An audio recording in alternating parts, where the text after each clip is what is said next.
Bom, galera, espero que todos sejam bem. O pessoal está entrando aqui ainda.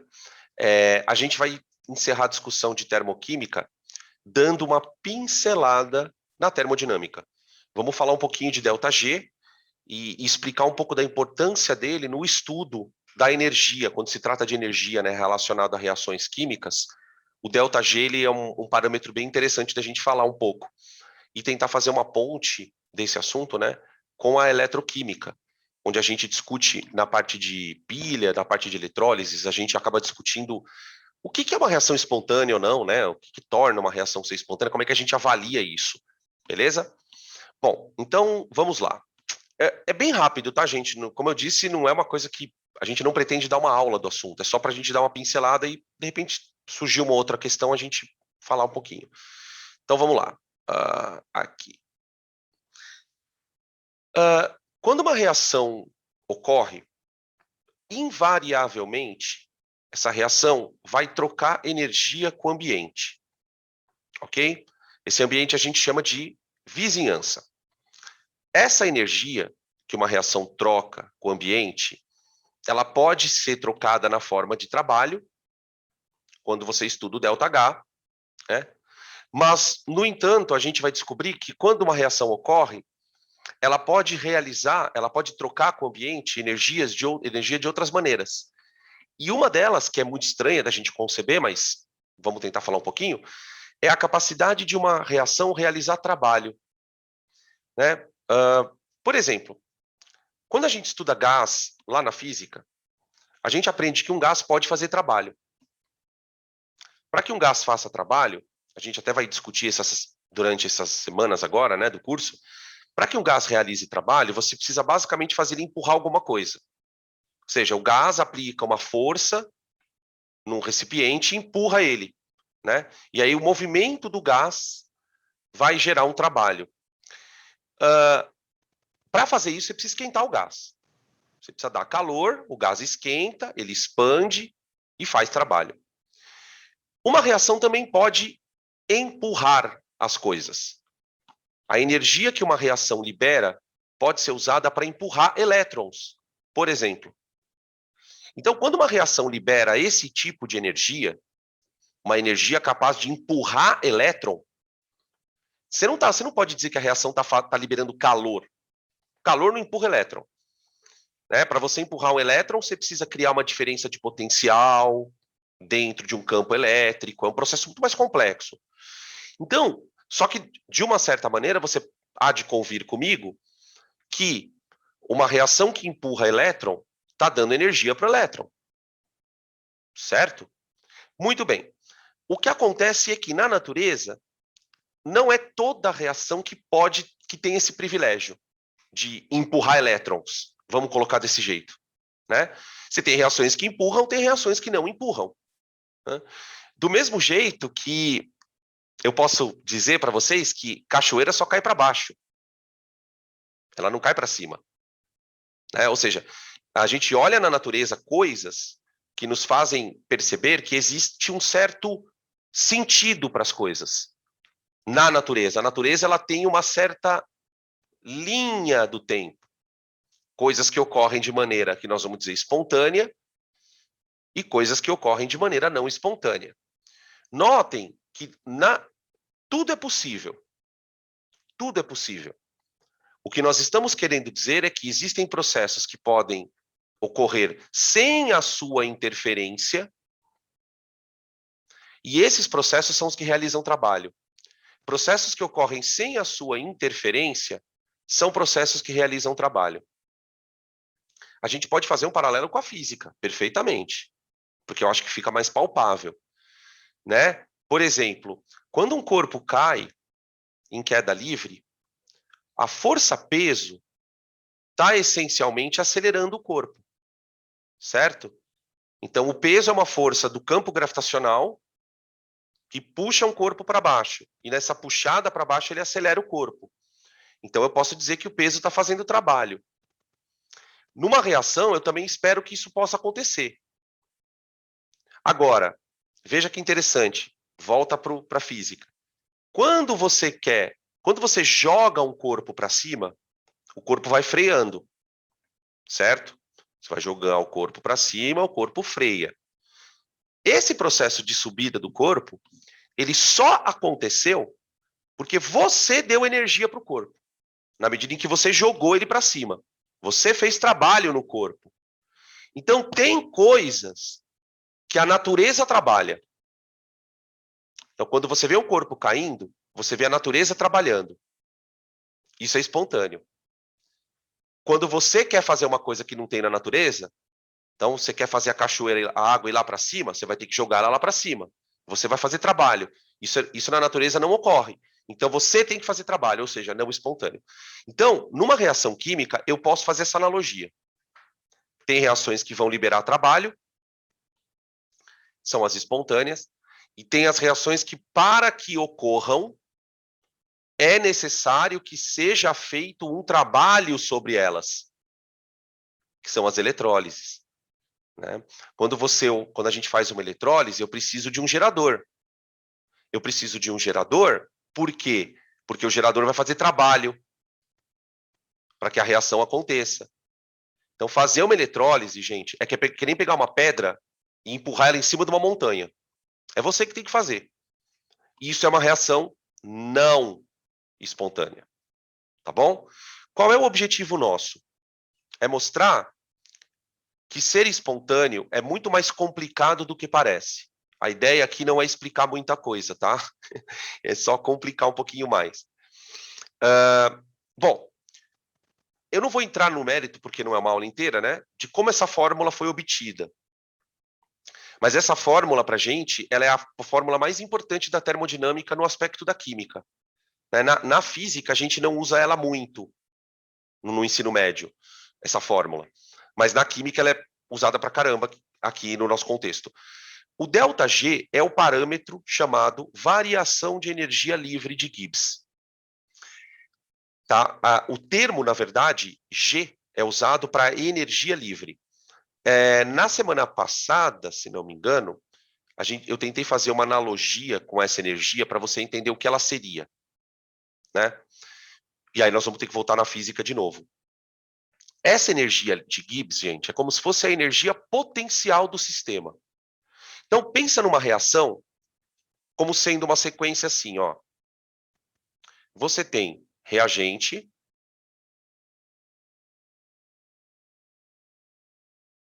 virando produto. Tá? Bom, você vai chamar reagente e produto de estado. Então, isso aqui, né, é o nosso estado inicial. E esse aqui é o estado final. Que nem a gente fez com o ΔH. Né? Quando um sistema químico acontece, quando uma reação ocorre, a entalpia das espécies muda, certo? Muito bem. Quando a entalpia muda, outros parâmetros também mudam de lá de dentro, tá? Um parâmetro analisado é a tal da energia livre. Então, a gente tem uma energia livre final,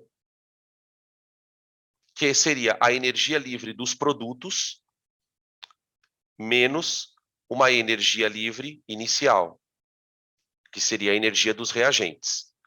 A diferença dessa energia é o tal do ΔG, tá bom? Essa energia, de maneira muito simplificada, por favor, muito simplificada, você pode associar com uma energia potencial. Lembra lá na física que quando o corpo cai, a energia potencial vai virando cinética? Quando o corpo sobe, a energia cinética vai virando potencial? Faz essa analogia aqui. É uma espécie de energia potencial. Por que eu preciso fazer analogia com a energia potencial, gente? Porque é a energia potencial que vira trabalho. Para pensar. Quando um corpo cai, por que ele acelera? Porque a potencial está virando cinética. Então, o trabalho em si é o ato de você transformar potencial em cinética. Essa é a sacada. Isso é trabalho na física. É claro que tem que ser feito por causa de uma força, né? O trabalho, você vê, todo trabalho tem uma força associada a ele. Então, imagina uma reação, por exemplo, que pode fazer trabalho. Ela pode empurrar coisas. O que uma pilha faz, gente, é empurrar elétron do ânodo para o cátodo.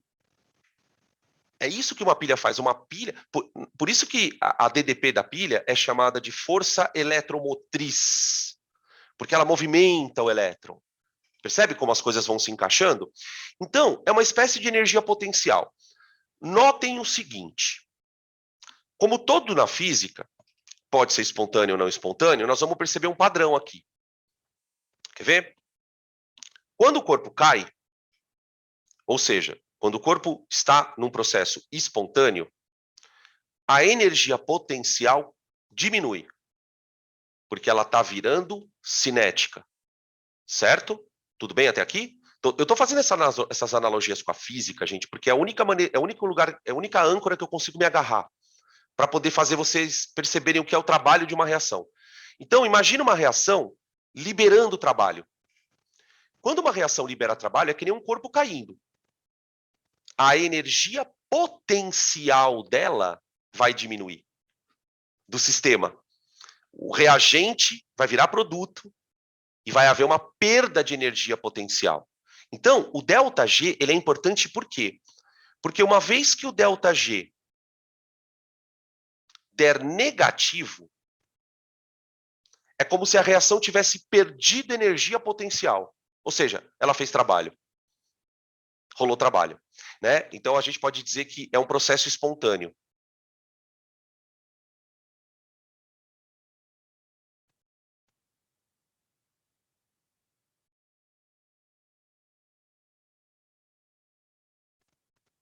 Processo espontâneo.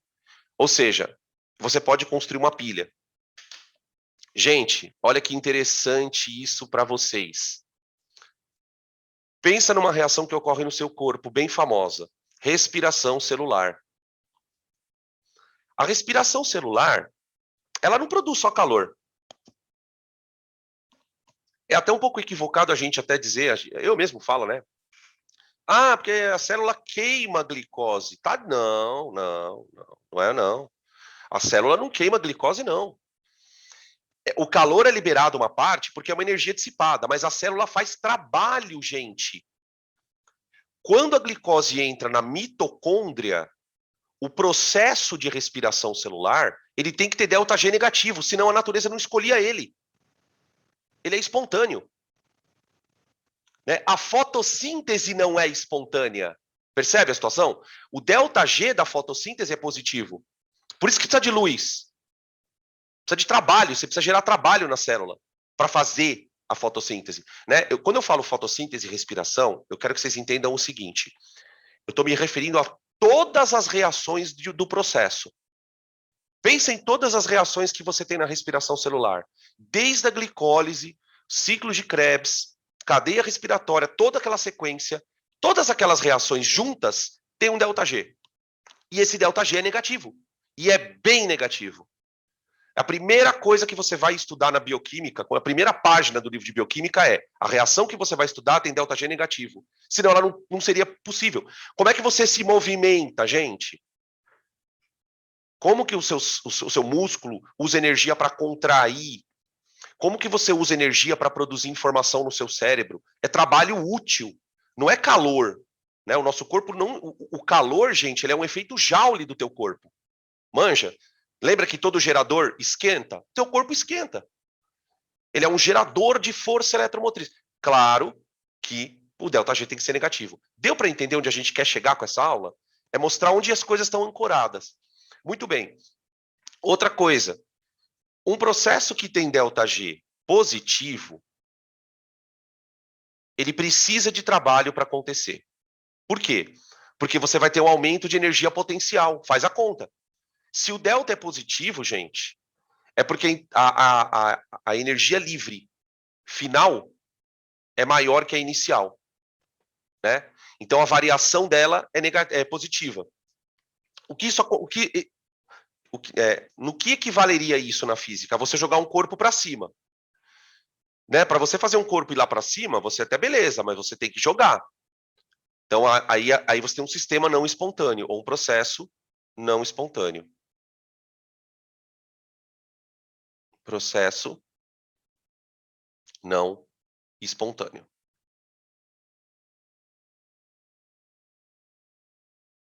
Ok? Beleza até aqui? Tá, agora só um complemento disso, para eu ir para o próximo slide. Uma observação. Lá na eletroquímica, a gente avalia a espontaneidade não pelo ΔG, mas pelo ΔE, lembra? Vocês lembram disso?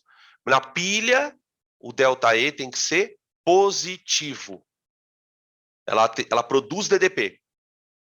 Na eletrólise, o ΔE é negativo. Ela consome DDP. Da onde vem essa observação? Daqui.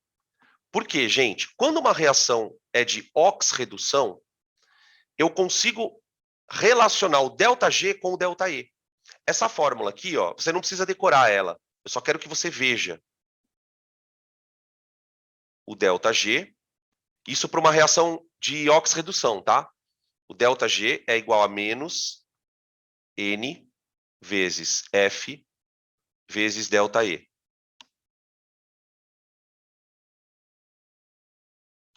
Tá aqui. Essa é a fórmula. Então, olha só, vamos fazer uma rápida explanação do que essa fórmula quer dizer. O ΔG é o que a gente acabou de discutir aqui, tá? O ΔG, ele se relaciona com o ΔE, tá vendo, ó? Percebam o seguinte, a fórmula tem um sinal de menos. Então, para que o ΔG dê negativo, ou seja, para o processo ser espontâneo, o ΔE tem que ser positivo, concorda? Ah, professor, mas espera aí. E esses outros números que estão aí? Esses números aqui, eles nunca serão negativos. Eu já vou contar o que eles significam. Tá? Eles nunca são negativos. O único número que dessa fórmula que pode ficar negativo ou positivo é o ΔE. Então, ó, nas pilhas,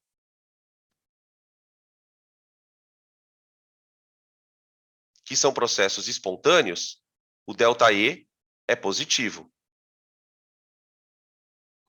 Certo? Como o ΔE é positivo, a hora que você põe na conta, a conta fica negativa. Portanto, reação espontânea. Tá? Nas eletrólises,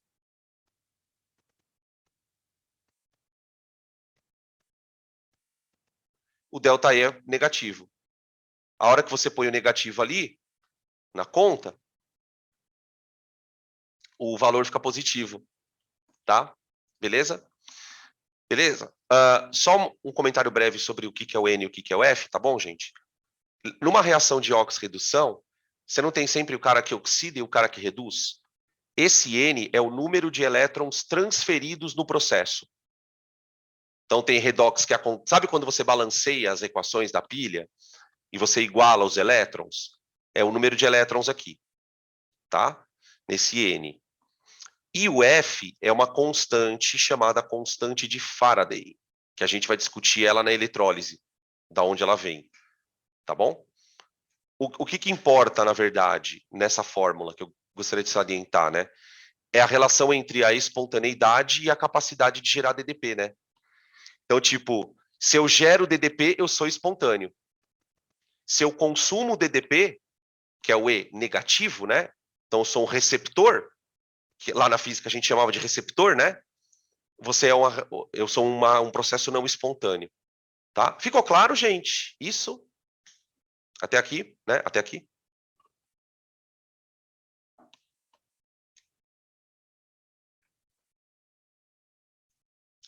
Beleza. Então tá, vamos seguindo então. Bom, agora é muito interessante esse assunto, assim, a despeito de estar sendo cobrado no vestibular, né? Que tem todo esse contexto meio paranoide, né? Ele é muito interessante. E ele se torna mais interessante, vou dizer para vocês, quando a gente discute o ΔS, né? Porque até agora eu concentrei as minhas atenções no ΔG, que é a razão de ser da aula. Porque uma coisa que é muito difícil para os alunos entenderem, e eu falo porque eu também era assim, tá? Quando eu comecei a estudar esse assunto, nossa, eu não entendia. Os alunos têm uma tendência de achar que a reação espontânea é exotérmica.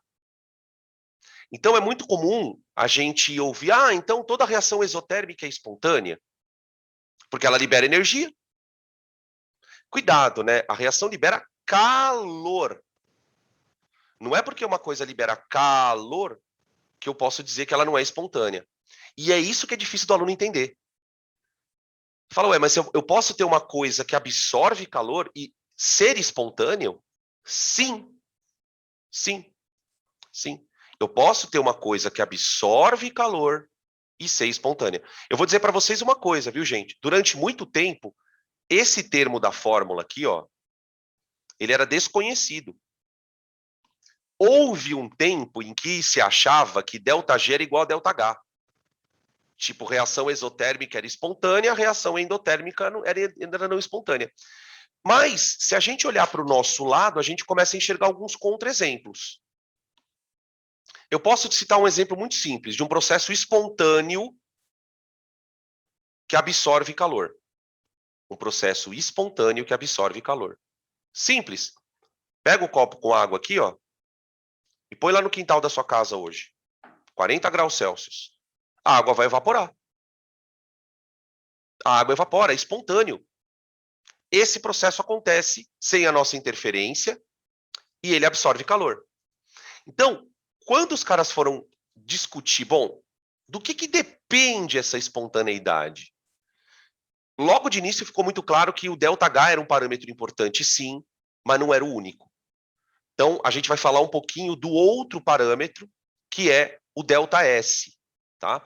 Nota que do lado do ΔS, a gente tem um outro termo aqui, que é a temperatura.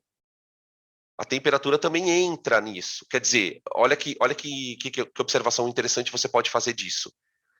Se a temperatura afeta a espontaneidade,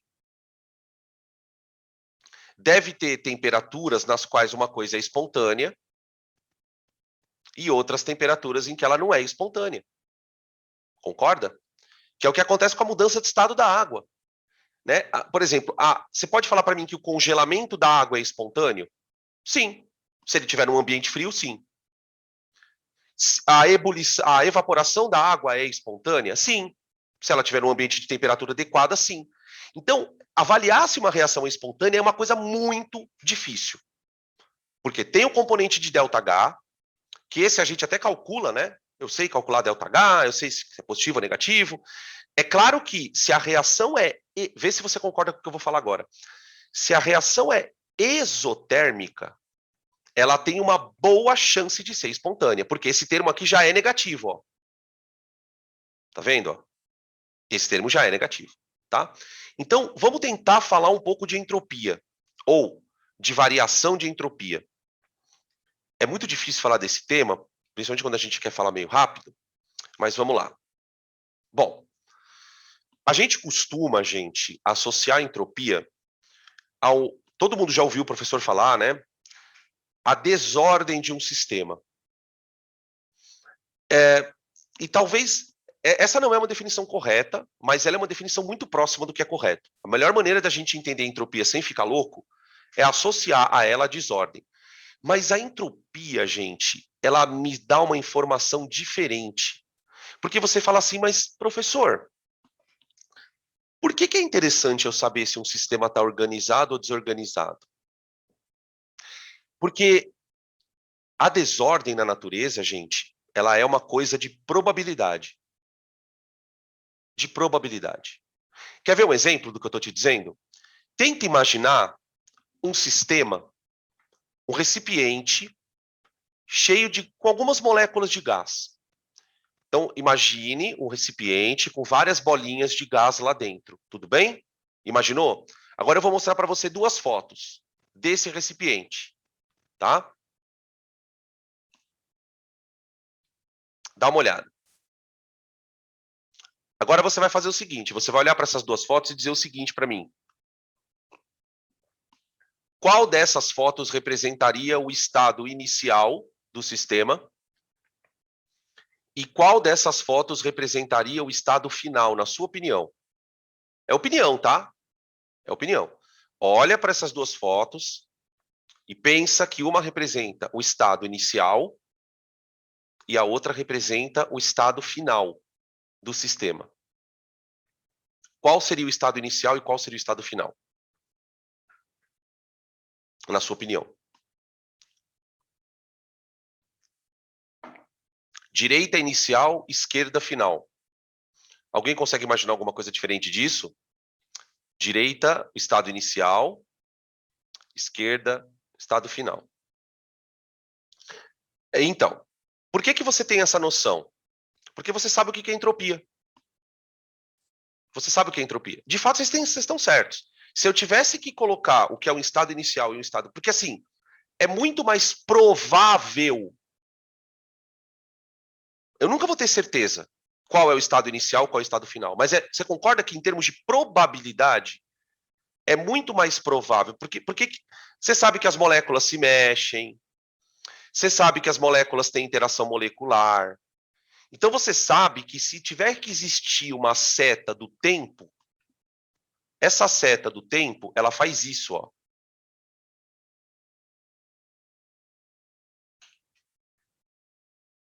Tá? E a física consegue medir como que isso evolui. Esse evento de uma coisa ir virando outra, é uma evolução no tempo. E a física mede isso. E essa medida de evolução no tempo é o que a gente vai chamar de variação de entropia. Né? O que a gente observa, e aí essa frase ela vai fazer um pouco mais de sentido, aqui, ó.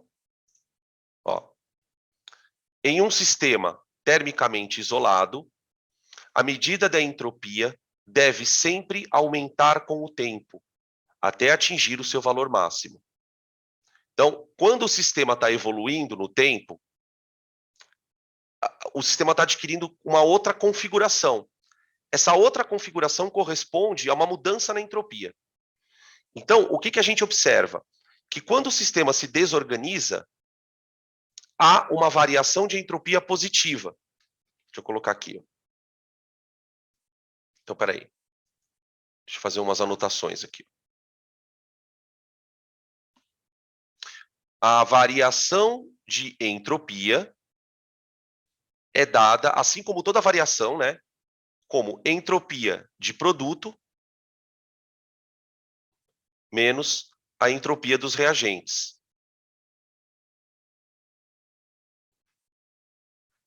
Tá. O que nós temos em relação a essa ΔS? Quando há um aumento da desordem, você tem um aumento da entropia. Então, ΔS positivo. O sistema vai ficando desorganizado, a entropia vai aumentando. Então, a variação dela é positiva. Tá? E isso aqui acontece na maioria dos sistemas espontâneos. Só que é um bom sinal de que o sistema é espontâneo. Então, percebe que você tem sinais de que o sistema é espontâneo. O ΔH é um sinal de que ele é espontâneo ou não, pelo sinal positivo ou negativo, né? E o ΔS também, mas é preciso que uma combinação aconteça. Então, você pode ter, por exemplo, reação exotérmica que aumenta a entropia. Essa reação é a ideal. Você vai ter reação endotérmica que aumenta a entropia. Você vai tendo combinações, tá? Existem reações com diminuição de entropia.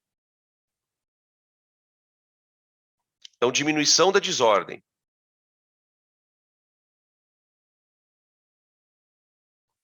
Nesse caso, o ΔS é negativo. Né? Lembrando que nós estamos analisando o resultado dessa conta, ó.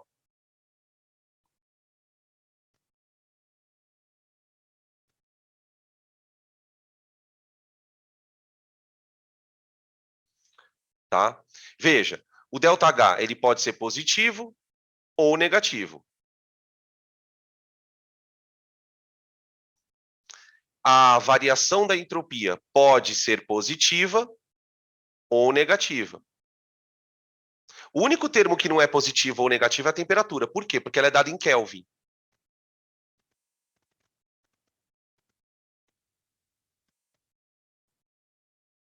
Tá bom? Beleza? Então, qual é a mensagem que fica, né, dessa análise da fórmula? Que é difícil você bater o martelo, falar, essa reação é espontânea. Tem uma que você pode dizer que é sempre espontânea. Essa você pode dizer que é 100% pré-espontânea. Qual é ela? Vem cá. Ó. É a reação exotérmica com aumento da desordem. Essa combinação, ela é espontânea. Sempre. Pode ver. Porque com essa combinação de sinais, né, o ΔH negativo com o ΔS positivo, a gente tem um ΔG sempre negativo. Sempre, sempre, sempre negativo. Tá? E perceba que a temperatura pode fazer o ΔG ficar mais negativo ou menos negativo. Também tem essa questão. Né? Isso é uma coisa muito curiosa. Você tem reações que ocorrem de maneira mais espontânea a determinadas temperaturas do que outras. Né? Isso explica, por exemplo, por que às vezes a gente aquece. Às vezes a gente aquece, gente, não é só para aumentar a velocidade, não, tá? Não, não. É para tornar o processo espontâneo. É para tornar o processo espontâneo. Tá bom? Tranquilo?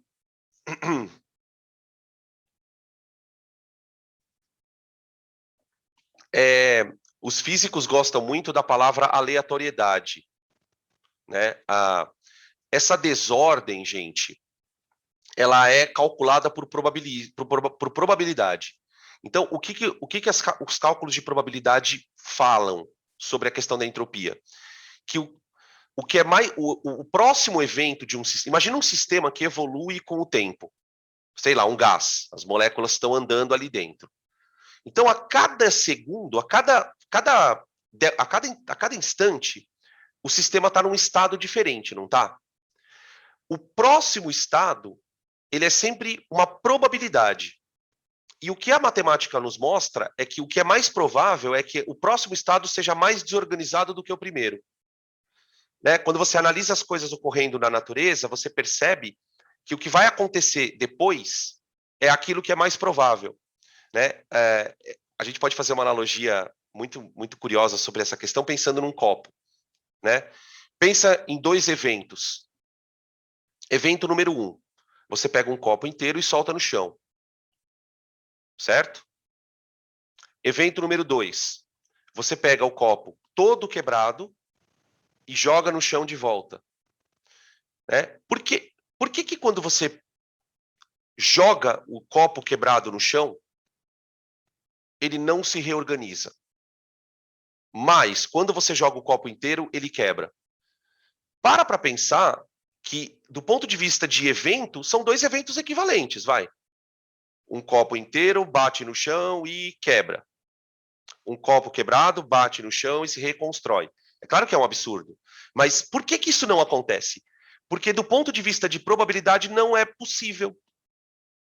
Né? É muito louco, porque quando a gente começa a estudar esse assunto, a gente começa a entrar numa paranoia, dependendo de como for a sua cabeça, né? A minha, por exemplo, já entrou. E entra frequentemente. Parece que você não pode fugir do que está determinado. Porque o que está determinado é o que vai acontecer. Por conta dessa questão da entropia, né? É claro que isso, numa relação humana, não é assim, óbvio. Mas se você começa a expandir esse pensamento para as coisas da natureza, você começa a pensar assim, então, para onde a gente está indo? Para onde? Será que quem faz o caminho é mesmo a gente? Ou será que esse caminho já está determinado? Né? O caminho da evolução da natureza já está determinado ou será que ele é aleatório? Como que funciona? Então é uma coisa meio piração, né? Tá bom? Não vamos falar muito sobre isso, daqui a pouco a gente começa a ter sequela. Tá bom? Bom, e para encerrar essa discussão, eu quero mostrar para vocês uma tabela com essas combinações de sinais, para a gente poder ver alguns exemplos, tá? Antes de mostrar a tabela, uma outra coisa. Como é que a gente pode analisar de maneira bem simplista se a entropia de um sistema aumenta ou diminui? Depende. Por exemplo, em algumas reações, a gente percebe que a entropia aumentou porque um líquido se transformou num gás. Então, você aumentou a agitação das partículas, você desagregou. Ou a entropia diminui por conta do estado físico. Muitas vezes, a entropia muda porque você muda o número de moléculas lá dentro, que é o que a gente vai mostrar na tabela. Tá? Então, a ideia é que a gente olhe para a tabela e tente explicar um pouquinho por que a entropia mudou. né? Porque o ΔH, gente, não tem muito como a gente explicar. É calculando. Você calcula entalpia de produto, menos reagente, ou lei de Hess, o que quer que seja, você calcula. A entropia, a gente pode dar um palpite nela, tá? Não é muito certo, né? Mas a gente pode dar um palpite. Olha, eu acho que nessa reação aqui, acho que a entropia aumentou, sim. Ou não, não aumentou, não. Tá bom? Então vamos lá. Deixa eu mostrar aqui a tabela. Ó. Aqui. Vamos ler linha por linha, tá? ΔH positivo, ΔS positivo, reação espontânea em temperaturas elevadas. A temperatura baixa, a reação é espontânea no sentido inverso. Veja porque o que acontece aqui, ó. Ó. Deixa eu mostrar para vocês uma coisa aqui. Opa. Qual é a condição para uma reação ser espontânea? ΔG tem que ser negativo. Para o ΔG ser negativo, o que acontece? ΔH menos T ΔS tem que ser negativo. Concorda? Tranquilex? Beleza. Vou passar o T ΔS para lá. T vezes ΔS é maior que ΔH. Então, percebam o seguinte. Para que o ΔG dê negativo, se você desenvolve a conta como a gente está fazendo, a gente chega à conclusão que a temperatura ela tem que ser maior do que ΔH sobre ΔS, que é um valor estabelecido lá, com os valores de ΔH. Ou seja, acima dessa temperatura é espontânea. Abaixo dessa temperatura aí não é. Então, é aquilo que eu estava citando para você, né? Você tem processos que são espontâneos ou não, dependendo da temperatura. E aí, ele coloca um caso bem interessante, que tem a ver com o que a gente discutiu na aula de eletrólise e pilhas, né? Que é o caso da combustão da água. Ó, a combustão da água, ela é um processo espontâneo, ó. Tá vendo? Tá? Isso numa dada condição, tá? O processo contrário seria não espontâneo, nessa dada temperatura aí. Tá? Aí você tem as outras situações. Ah, deixa eu mostrar uma coisa para vocês, ó. Qual é o palpite que a gente pode dar? Opa, perdão. Qual é o palpite que nós podemos dar para a entropia ter aumentado? Ó, você tem sólido virando líquido e sólido. Então você já mudou o estado de agregação. Tá vendo? Ó, você já mudou o estado de agregação. Tá. Outra coisa, você vê que o número de moléculas mudou. Aqui você tem 2 moléculas de HGO e aqui você tem 3 moléculas. Tá vendo? 3 moléculas. Então, o número de moléculas também sugere que a entropia aumentou porque aumentou a população de moléculas. E a coisa vai nessa linha, tá? Beleza? Olha essa outra aqui, ó. Deixa eu botar de outra cor. Aqui, ó. Essa daqui, olha que louca essa daqui, gente. Reação endotérmica. Absorve calor e diminui a entropia. Reação endotérmica e diminui a entropia. Nunca é espontânea. Ó. E olha o exemplo que ele deu. Olha o exemplo. Ozônio virando, aliás, oxigênio virando ozônio, né? Acho bem interessante esse exemplo, né? Isso mostra, por exemplo, por que o ozônio ele precisa de radiação para se formar no processo, né? A nossa camada de ozônio ela é regenerada, mas é um processo que não é espontâneo. Então, quer dizer, a radiação solar ela é importante. Não sei se vocês sabem que pro oxigênio virar ozônio, ele já absorve radiação. É um outro comprimento de onda que não é tão nocivo para a gente, mas a gente absorve ele já absorve essa radiação, tá? E assim a coisa vai, tá, gente? Aqui tem o sempre negativo, ó. Ó. Exo e aumenta a entropia. Essa aqui é a combinação ideal. ΔG sempre negativo. Tá? Aqui ele colocou a decomposição da água oxigenada, ó, que legal. Quer dizer, não, a gente não consegue evitar a água oxigenada de decompor. Né? Então, aí a gente entende aquela questão de falar, o composto é instável. É, porque a reação dela é espontânea. Tá? É claro que para valores de temperatura mais altos, ela vai ficar mais espontânea ainda, né? Então, por exemplo, na temperatura ambiente, a decomposição ela tende a acontecer mais rápido. Tá? E ainda tem o problema que a luz catalisa esse processo, né? Ela catalisa, então você segura, protege contra a luz, mas mesmo assim ela vai decompondo, né? Tá bom? Tudo bem, gente? Alguém quer perguntar alguma coisa sobre esse assunto? É mais uma curiosidadezinha mesmo, tá? Aqui eu coloquei uma questão, só uma questão de exemplo, tá? Nada muito, uma coisa sem compromisso, para a gente praticar. Tá bom? Ó, eu tenho uma reação química de H2N2 dando NH3, tá? E o exercício já me dá prontinho o ΔH e a variação de entropia do sistema. Perceba o seguinte, ó. Em termos de ΔH, ela é exotérmica, ó. Exotérmica. Tá, então, o fato dela ser exotérmica já dá um sinal de que ela pode ser espontânea, tem uma chance boa de ser espontânea. Só que como diminui a entropia, eu preciso fazer a conta, né? Se ela fosse com aumento de entropia, eu já podia bater o martelo. Ela é espontânea. Aí nós saberíamos que o ΔG vai dar negativo mesmo. Agora, como esse ΔS é negativo, eu vou ter que fazer a conta. Tá? Então aí é só fazer a conta. Só tomar cuidado com o seguinte.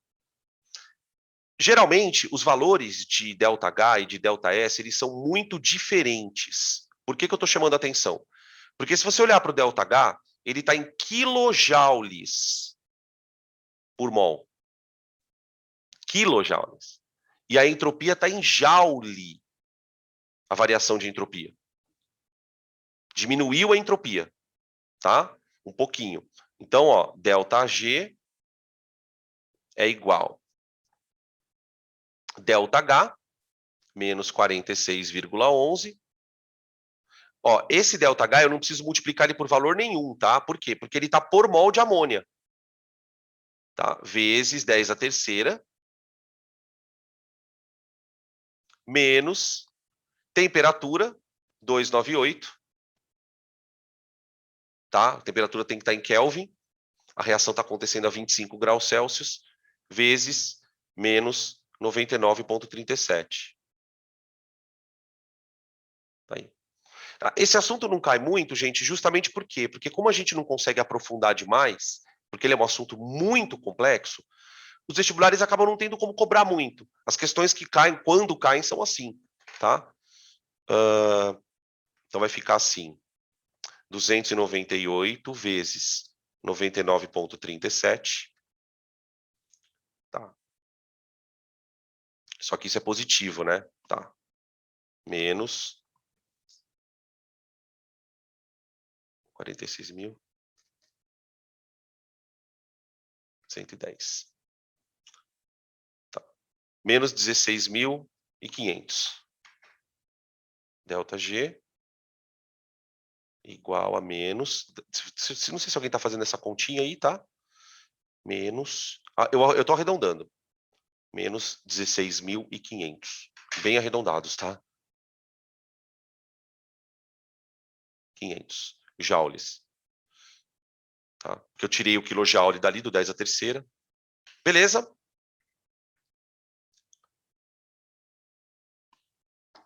Fechamos? Fechamos, então, a teoria, tá, de termoquímica, com esse complementinho aí de termodinâmica, para a gente poder fazer, então, os exercícios na próxima sequência, tá bom?